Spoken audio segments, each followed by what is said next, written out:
G'day, Josh here with another Call of Duty mobile video, and this one is going to be my top 10 multiplayer tips. Most of these will actually carry over to the Battle Royale mode as well, so definitely keep that in mind. So while I go through my tips, I'm going to load up some Hardpoint gameplay. This is actually the very first Hardpoint game that I played in Call of Duty Mobile. Some pretty fun footage, so we'll get that rolling and let's kick off with number one. I've already done a video on this. Customize your controls and learn how to play claw. So using claw is really important on a touchscreen device because if you have more fingers on the screen than your opponents, you can do more things at once, such as move, jump, aim, ADS, shoot. You can be doing tons more without having to stop one thing to do another. So learning how to play claw. Personally, I use 3-finger claw so I can move, aim, ADS, and shoot. But you can use 4 fingers if you're comfortable doing that. It's a bit unnatural at first, but definitely worth learning if you want to be a serious Call of Duty mobile player. And definitely check out my video on how to customize your controls. It runs through your layout, your sensitivity. It's going to be different for everyone, but going through and experimenting with that and getting it set perfectly for you will make a big difference. So that's why I have it at number one. I think it's one of the most important things you can do to get better at playing the game. Number two, and you see it in this footage, always keep moving. As soon as you stop, especially like this situation where I stopped engaging that gunfight, it makes me a really easy target for the enemy. So whenever you are shooting, always try and strafe side to side, jump, slide, crouch, whatever it is. Don't become a stationary object that's very easy to aim at. And also just in general, keep moving around the map. This isn't the sort of game you want to be camping. You want to stay mobile. There's kill cams. If you kill someone, they'll see exactly where you were and how you did it, so they can come straight back to you if you're still in that location. So definitely keep moving in general, especially if you're engaged in a gun battle. That's a big one for me at number two.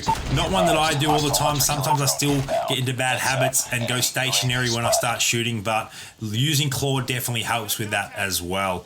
Number three, use cover as much as possible, and this clip is perfect. There is a 3-to-1 encounter, and instead of just running out there and blasting at all three, and I would have died immediately, I used that cover to go back, get some of my health back, fill up my magazine so I had a full clip, and then re-engage that third guy, and I ended up getting out there alive with 3 kills, even though there were 3 enemies to just me. So that's a big one.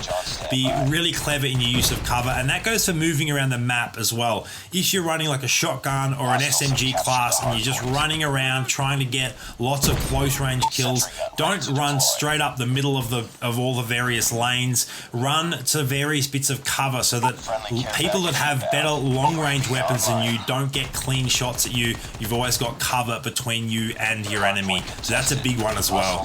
That way, especially when you're engaged in a battle, your opponent can probably only see your head, whereas you might get full vision of their body. So they have a much smaller target than you have.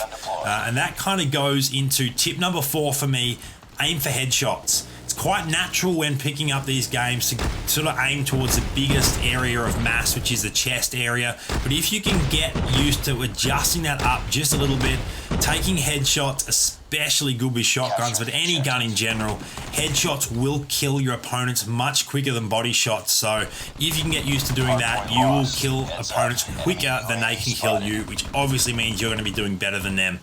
Number 5, and this is pretty easy. I think there's, 8 multiplayer maps currently in Call of Duty Mobile. Leave a comment down below if I've got that wrong, but I'm pretty sure it's 8. I haven't gone through and counted them, it just feels right. They're pretty small, they're pretty easy to learn. Get familiar with all of the maps. If you know the various choke points, the spawn points, the lanes that the enemies are going to be running down, you will have a significant advantage in that you might get a sense of when someone might be behind you. You'll know where you can set up to get shots at enemies running through a choke point, what lanes to avoid in various game modes. Knowing the maps is a massive advantage. Definitely recommend learning all of the maps, and that's tip number 5. So moving on to 6. Prioritize the actual objective rather than the kill-death ratio. This is a big one.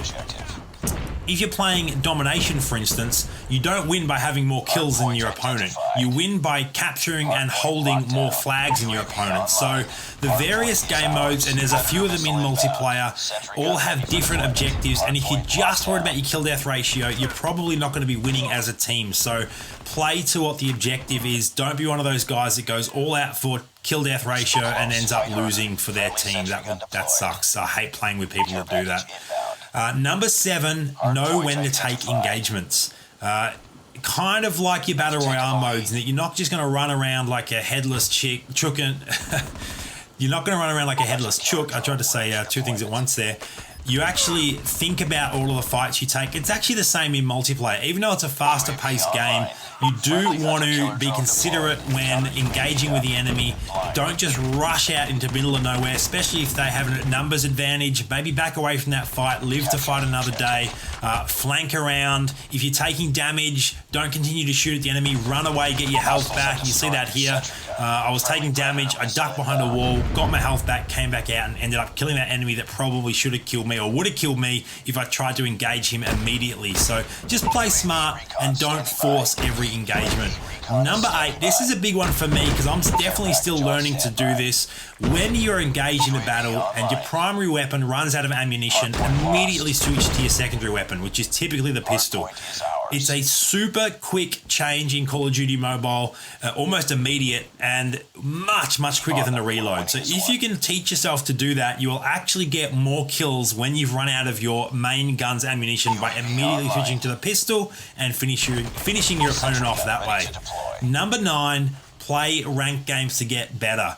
You're not going to do as well, and it's going to be a little bit more frustrating, but playing against better opponents means that you will actually grow much faster as a Call of Duty Mobile player. So definitely have a mix of playing the fun modes and playing ranked modes against tougher opponents to grow as a gamer. And number 10, you're already doing it by watching this video. Find content creators that you enjoy and watch their videos. They always provide great tips. You can learn from their gameplay. So that's number 10 for me. And one bonus tip before I finish this video, because it is Call of Duty Mobile, you can actually shoot through materials. So if an enemy ducks behind a bit of tin, continue shooting where you think they're going and you may get that kill anyway. That tops it off. That is my top 10 multiplayer tips for Call of Duty Mobile, plus a bonus tip. I hope you've enjoyed the video. Leave a comment down below if you have any others that you think I've missed, and definitely hit that subscribe button so you don't miss out on any future content, and thank you for watching.